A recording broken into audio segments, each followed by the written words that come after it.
দুনিয়ার সবচেয়ে বড় সিরিয়াল কিলার, যে দীর্ঘ ৩০ বছর ধরে একের পর এক প্রায় ৫০৮ জন নিরীহ মানুষকে হত্যা করেছিল ঠান্ডা মাথায়, এবং প্রতিটি মৃত্যুকে সে উপভোগ করেছিল তাড়িয়ে তাড়িয়ে। হয়তো আরও অনেক মানুষ তার শিকার হতো যদি সে কম্পিউটার চালানোয় পারদর্শী হতো, কিন্তু তার এই অপারদর্শিতায় তাকে ধরিয়ে দিয়েছিল পুলিশের হাতে, এবং তারপরেই তার এই ঘৃণ্য অপরাধের কথা জানতে পেরেছিল সারা পৃথিবী। এই ভয়ঙ্কর অপরাধীর নাম ডক্টর হ্যারল্ড ফ্রেডরিক শিপম্যান, যাকে বলা হয় অ্যাঞ্জেল অফ ডেথ, যে নিজের ক্লিনিককে পরিণত করেছিল মানুষ মারার কারখানায়। ভাবলে অবাক লাগে, একজন মানুষ অতি ঠান্ডা মাথায় সিরিয়াল কিলিং করে চলেছে, অথচ যাদের সে হত্যা করছে তারা প্রত্যেকে হয় তার বন্ধু, নয়তোবা চেনা পরিচিত। আর তার থেকেও বড় কথা, তার পরিচয় তিনি একজন স্বনামধন্য ডাক্তার। ইংল্যান্ডের হাইড নামক একটি ছোট্ট শহর, যেখানে দীর্ঘ ২৭ বছর ধরে ২৫০ জনেরও বেশি সংখ্যক মানুষকে হত্যা করেছিল এই ডক্টর শিপম্যান। হয়তো আরও অনেকগুলো প্রাণ চলে যেত তার হাতে, যদি না সে একটা ছোট্ট ভুল করে বসত। কিন্তু কে ছিল এই ডক্টর শিপম্যান? কেনই বা সে প্রাণ নিত নিরীহ মানুষদের? আর কীভাবেই বা সে ধরা পড়ল পুলিশের জালে? আসুন আজকের ভিডিওর মাধ্যমে আমরা জেনে নিই পুরো ঘটনাটা। নমস্কার বন্ধুরা, আমি কৌশিক, আর আপনারা দেখছেন travel for life and mystery. ১৯৪৬ সালে ১৪ই জানুয়ারি ইংল্যান্ডের নটিংহামের বেস্টউড এস্টেটে জন্মগ্রহণ করেন ডক্টর হ্যারল্ড শিপম্যান। ছোটবেলা থেকেই মাকে খুব ভালোবাসতেন এই শিপম্যান। বাবা লরি ড্রাইভার হওয়াতে বেশিরভাগ সময় থাকতো বাড়ির বাইরে। হ্যারল্ডের বয়স যখন ১৭ বছর, তখন তার মা মর্মান্তিক ফুসফুসের ক্যান্সারে আক্রান্ত হন। ধীরে ধীরে প্রচণ্ড যন্ত্রণাময় হয়ে ওঠে তার জীবন। শেষ পর্যন্ত ডাক্তার মরফিন ইঞ্জেকশন প্রয়োগ করে তার শরীরে, তাতে ফলও হয়। যন্ত্রণা থেকে মুক্তি পায় তার মা, শেষ হয় তার জীবন। কিন্তু এই ঘটনাটা হ্যারল্ডের কৈশোর মনে গভীর ছাপ ফেলে দেয়। ডক্টর হ্যারল্ড শিপম্যান ইংল্যান্ডের ম্যানচেস্টারের কাছে হাইড নামক একটি ছোট্ট শহরে তার ক্লিনিক চালাতেন। হাইডের জনসংখ্যা ছিল মাত্র ৩০,০০০, যার মধ্যে প্রায় ৩,০০০ মানুষই ছিল শিপম্যানের পেশেন্ট। আর এখানে তিনি চালাতেন তার হত্যা লীলা।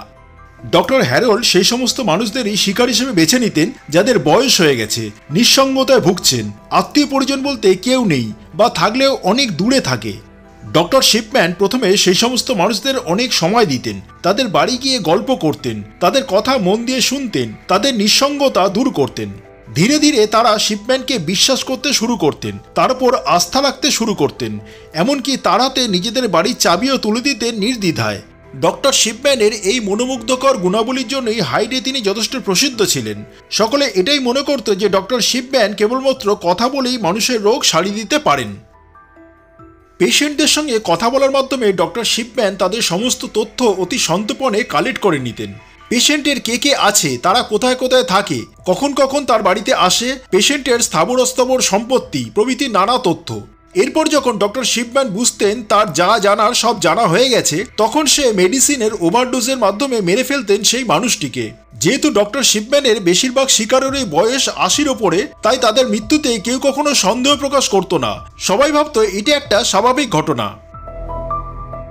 হাইড থেকে ৮০ কিলোমিটার দূরে পন্টিফ্র্যাক্ট নামক একটি শহরে হসপিটাল জবের মাধ্যমে ডক্টর শিপম্যান তার কর্মজীবন শুরু করেছিলেন। ১৯৭৪-এ পন্টিফ্র্যাক্ট ছেড়ে উনি চলে যান টডমডেন এবং ওখানকার এক নামকরা হসপিটালে জেনারেল ফিজিশিয়ান হিসেবে কাজে যোগ দেন। এই টডমডেনে কাজ করার সময় ডক্টর শিপম্যান তার পেশেন্টদের প্যাথিডিন নামক এক ধরনের পেন কিলার বেশি প্রেসক্রাইব করার জন্য ধরা পড়েন। আসলে এই প্যাথিডিন একটি পেন কিলার হলেও অতিরিক্ত সেবনে তার ড্রাগের নেশার মতন কাজ করত। ডক্টর শিপম্যান নিজেও এই প্যাথিডিনের নেশায় আক্রান্ত ছিলেন। যদিও তার পেশেন্টদের ওই সামান্য পরিমাণ প্যাথিডিনেরও দরকার পড়তো না, কিন্তু ওই ড্রাগ সেবনের ফলে পেশেন্টরা বেশ চনমনে অনুভব করত, কারণ তারা যে নেশাগ্রস্ত সে কথা তারা বুঝতেও পারতো না।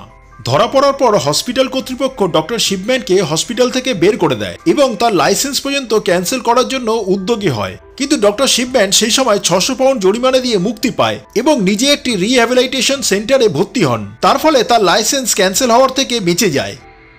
রিহ্যাবে কিছুদিন কাটানোর পর ডক্টর শিপম্যান ১৯৭৭-এ চলে আসেন হাইডে এবং ওখানকার একটি হসপিটালে জেনারেল ফিজিশিয়ান হিসেবে কাজে যোগ দেন। কিন্তু এত কিছুর পরেও ডক্টর শিপম্যানের নেশা করার অভ্যাস এবং মেডিসিনের ওভারডোজের মাধ্যমে পেশেন্টকে মেরে ফেলার ধারা কিন্তু চলতেই থাকে। এরপর ১৯৯৩-তে তিনি নিজে একটি ক্লিনিক খোলেন এবং শহরে ভালো ডাক্তার হিসেবে বেশ খ্যাতি অর্জন করেন। কিন্তু তার এই ক্লিনিককে হাতিয়ার করে নতুন উদ্যমে তিনি শুরু করেন হত্যা লীলা। 1998 সালের মার্চ মাস নাগাদ ডক্টর লিন্ডা রেনল্ডস, যিনি ডক্টর শিপম্যানের ক্লিনিকের উল্টো দিকে একটি হসপিটালে কাজ করতেন, তিনি প্রথম লক্ষ্য করেন যে গত 3 মাসে ডক্টর শিপম্যানের ক্লিনিকের প্রায় 16 জন পেশেন্টের মৃত্যু হয়েছে, যা একটি ছোট্ট ক্লিনিকের পক্ষে অনেক বেশি রেশিও। এই সন্দেহটা আরও জোরালো হয় যখন জানা যায় যে ওই 16 জন মৃত ব্যক্তিকে খ্রিস্ট ধর্মের রীতি অনুযায়ী মাটিতে কবর দেওয়ার বদলে পুড়িয়ে ফেলা হয়েছে।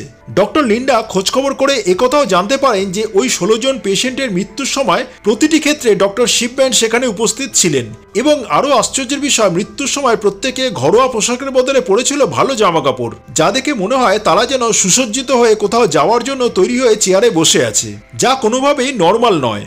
ডক্টর লিন্ডা তার কালেক্ট করা সমস্ত তথ্য প্রমাণ লিপিবদ্ধ করে ম্যানচেস্টারের হাই অথরিটিকে জানান।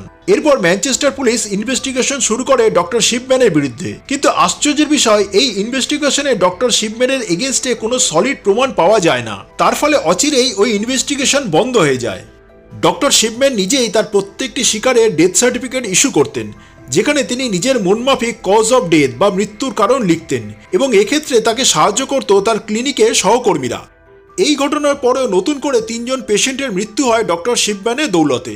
ডক্টর শিপম্যানের লাস্ট শিকার ছিলেন হাইডের প্রাক্তন মেয়র 81 বছরের ক্যাথলিন গ্র্যান্ডি, যিনি 24 জুন 1998-এ নিজের বাড়িতেই মারা যান। আর এখানেও ডক্টর শিপম্যানই ছিলেন সেই মানুষ যে ক্যাথলিনকে শেষবার জীবিত অবস্থায় দেখেছিল। ক্যাথলিন গ্র্যান্ডির মেয়ের নাম অ্যাঞ্জেলা উডরফ, যিনি নিজে ছিলেন একজন লয়ার। ডক্টর শিপম্যানের উপর অ্যাঞ্জেলা প্রথম সন্দেহ করেন যখন সে তার মৃত মায়ের একটি উইল পান, সেখানে তার মা তার বাড়িটি ডক্টর শিপম্যানের নামে লিখে দিয়ে গেছেন। সন্দেহটা আরও দৃঢ় হয় যখন দেখা যায় ওই উইলে কেবলমাত্র একটি বাড়ির কথাই উল্লেখ আছে, অথচ ওই শহরে তার মায়ের 2টি বাড়ি ছিল। তাহলে এটাই দাঁড়ায় যে বা যারা ওই উইলটি বানিয়েছে সে ওই দ্বিতীয় বাড়িটির কথা জানতো না। এরপর অ্যাঞ্জেলা পুলিশের দ্বারস্থ হলে পুলিশ আবার নতুন করে ইনভেস্টিগেশন শুরু করে। মাটি খুঁড়ে তুলে আনা হয় ক্যাথলিনের দেহ। ফরেন্সিক পরীক্ষা করে জানা যায় ক্যাথলিনের শরীরে রয়েছে প্রচুর পরিমাণে ডায়ামরফিন বা হিরোইন। পুলিশ যখন ডক্টর শিপম্যানকে জিজ্ঞাসাবাদ করেন তখন তিনি বলেন ক্যাথলিন হিরোইনের নেশা করতেন, এবং একথা তিনি তাকে জানিয়েও ছিলেন। ডক্টর শিপম্যান এও বলেন যে ক্যাথলিনের এই হিরোইন সেবনের কথা তিনি তার কম্পিউটারে অনেক আগেই লিখে রেখেছেন। ডক্টর শিপম্যান কম্পিউটার ব্যবহারে মোটেই পারদর্শী ছিলেন না। তিনি তার রিপোর্টে যে ডেটের কথা উল্লেখ করেছিলেন সেটা যদিও ক্যাথলিনের মৃত্যুর আগের তারিখ, কিন্তু তিনি একথা জানতেন না যে কম্পিউটার নিজে থেকেই কোনো ফাইলের লাস্ট এডিটিংয়ের ডেট লিখে রাখে। পুলিশ যখন ওই কম্পিউটারটি পরীক্ষা করে তখন তারা ওই ফাইলের লাস্ট এডিটের তারিখটি খুঁজে পায়, যেটা ছিল ক্যাথলিনের মৃত্যুর পরের ডেট। পুলিশ ডক্টর শিপম্যানের বাড়ি সার্চ করে খুঁজে পায় সেই টাইপরাইটারটি যেটির মাধ্যমে ডক্টর শিপম্যান ক্যাথলিন গ্র্যান্ডির উইলটি লিখেছিলেন। টাইপরাইটারটির বেশ কয়েকটি লেটার খারাপ ছিল, যেটা ওই উইলটি পরীক্ষা করেই জানা যায়। 7 সেপ্টেম্বর 1998 পুলিশ ডক্টর শিপম্যানকে ক্যাথলিনের হত্যাকারী হিসেবে গ্রেপ্তার করে। এরপর এই ঘটনা জানাজানি হতেই আরও অনেকে এসে পুলিশে কমপ্লেন করে ডক্টর শিপম্যানের বিরুদ্ধে। পুলিশ এরকম আরও 15টি কেসের ইনভেস্টিগেশন শুরু করে। কিছু কিছু ক্ষেত্রে মৃতদেহ কবর থেকে বের করে ফরেন্সিক পরীক্ষাও করা হয়, আর সব ক্ষেত্রেই রেজাল্ট একই বেরোয়, ডায়ামরফিনের ওভারডোজের জন্য মৃত্যু। এবং প্রত্যেকটি ক্ষেত্রে ডেথ সার্টিফিকেটের মৃত্যুর কারণ দেখানো হয়েছিল ওল্ড এজ। ইনভেস্টিগেশনের রিপোর্টে বলা হয় ডক্টর শিপম্যান 1975 থেকে 1998 সাল পর্যন্ত মোট 218টি মার্ডার করেছিল, কিন্তু এছাড়াও আরও অনেক কেস ছিল যেগুলির কোনো সঠিক প্রমাণ পাওয়া যায়নি। সেই সমস্ত কেসগুলি ধরলে সংখ্যাটি দাঁড়ায় 260-এ। আদালত 15টি মার্ডারের জন্য শিপম্যানকে 15 বার মৃত্যুদণ্ড দেন, অর্থাৎ যতদিন সে বেঁচে থাকবে ততদিন সে জেলের বাইরে বেরোতে পারবে না। কিন্তু 2004 সালে শিপম্যান তার সেলের মধ্যে গলায় বেডশিট পেঁচিয়ে সুইসাইড করে। তার মৃত্যুর পর ওই জেলের আরেক কয়েদি পুলিশকে জানায় যে ডক্টর শিপম্যান 218 বা 260 নয়, মোট 508 জনকে হত্যা করেছিল তার দীর্ঘ 30 বছরের কর্মজীবনে, এবং একথা সে নিজে তাকে বলে গেছে।